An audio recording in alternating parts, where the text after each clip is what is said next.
সৃজনশীলতা এবং নান্দনিকতা ভাগ ২। উদ্দেশ্য: নান্দনিকতার বিকাশ এবং এর উপকারিতা সম্পর্কে জানা ও বোঝা।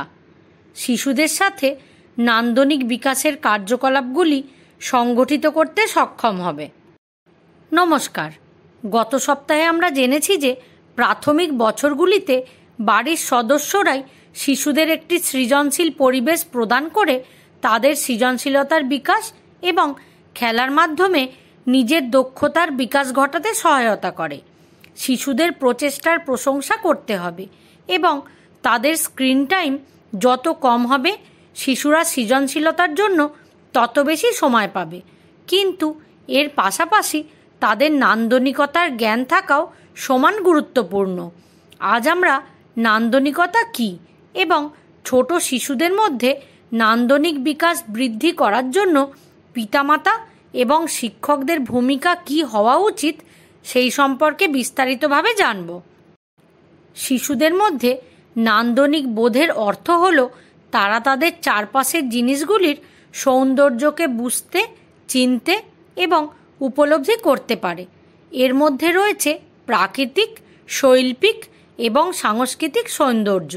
নান্দনিকতা শিশুদের নিজের অভিজ্ঞতা গভীরভাবে বুঝতে, আবেগ প্রকাশ করতে এবং তাদের চারপাশের বিশ্বের প্রতি সংবেদনশীল হতে এবং সচেতনতা বাড়াতে সাহায্য করে। শিশুদের মধ্যে নান্দনিকতা বিকাশের উপকারিতাগুলি হল: নান্দনিকতা কল্পনা এবং সৃজনশীলতা বৃদ্ধি করে, সমালোচনামূলক চিন্তাভাবনা এবং পর্যবেক্ষণের দক্ষতা বিকাশ করে, শিল্প, সঙ্গীত এবং সংস্কৃতির উপলব্ধিকে বৃদ্ধি করে।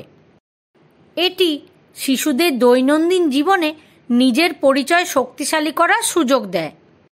এটি সকল শিশুদের অনুভূতি এবং চিন্তা প্রকাশ করতে সহায়ক, এমনকি সবথেকে লাজুক শিশুদের জন্যেও। অতএব এটি অন্যদের প্রতি উন্মুক্ততা বৃদ্ধি করে।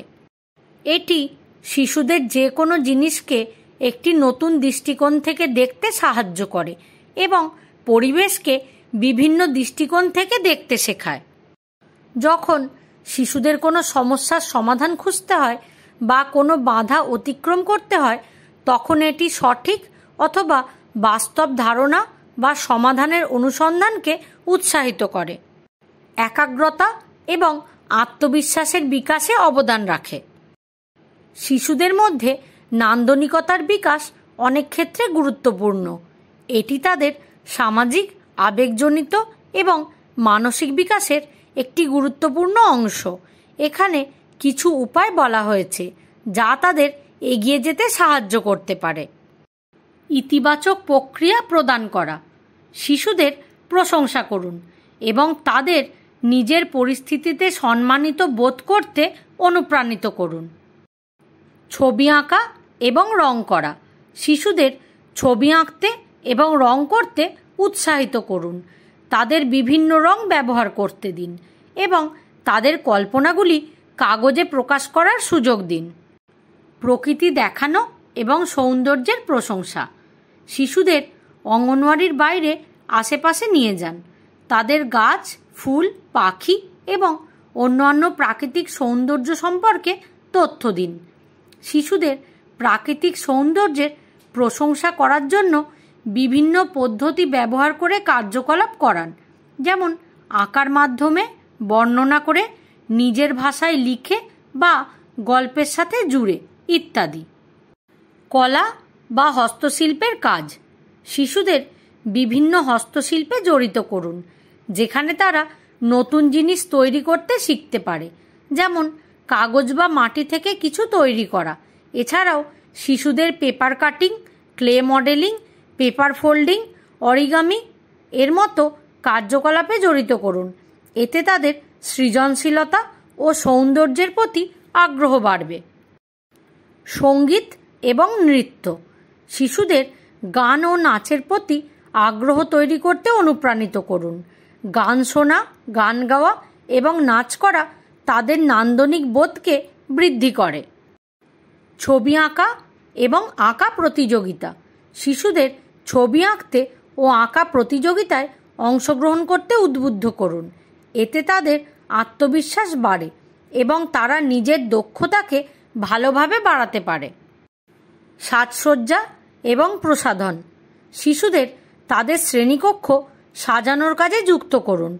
এতে তারা যে কোনো জায়গাকে সুন্দর করার বিষয়ে চিন্তা করবে এবং সাজসজ্জার গুরুত্ব বুঝতে পারবে। তাদের একটি সুন্দর এবং পরিচ্ছন্ন পরিবেশ প্রদান করুন, যাতে তাদের রং, সাজসজ্জা এবং আকর্ষণের প্রতি আগ্রহ বাড়ে। সাংস্কৃতিক সৌন্দর্য। শিশুরা বিভিন্ন সাংস্কৃতিক পোশাক, রীতিনীতি, উৎসব ও ঐতিহ্যের মাধ্যমে সৌন্দর্যের বৈচিত্র্য উপলব্ধি করতে পারে। গল্প, কবিতা অথবা ছড়াগান। শিশুদের সুন্দর গল্প, কবিতা অথবা ছড়াগান শোনান। এতে তাদের ভাষাগত নান্দনিকতার বিকাশ ঘটে। শিশুদের সৌন্দর্যবোধ বৃদ্ধির জন্য আমাদের উচিত শিশুদের তাদের চারপাশের পরিবেশকে দেখানো, তাদের বাইরে বেড়াতে নিয়ে যাওয়া, তাদের পরিবেশের সুন্দর জিনিস দেখানো এবং তা দেখে আনন্দ পেতে শেখানো উচিত।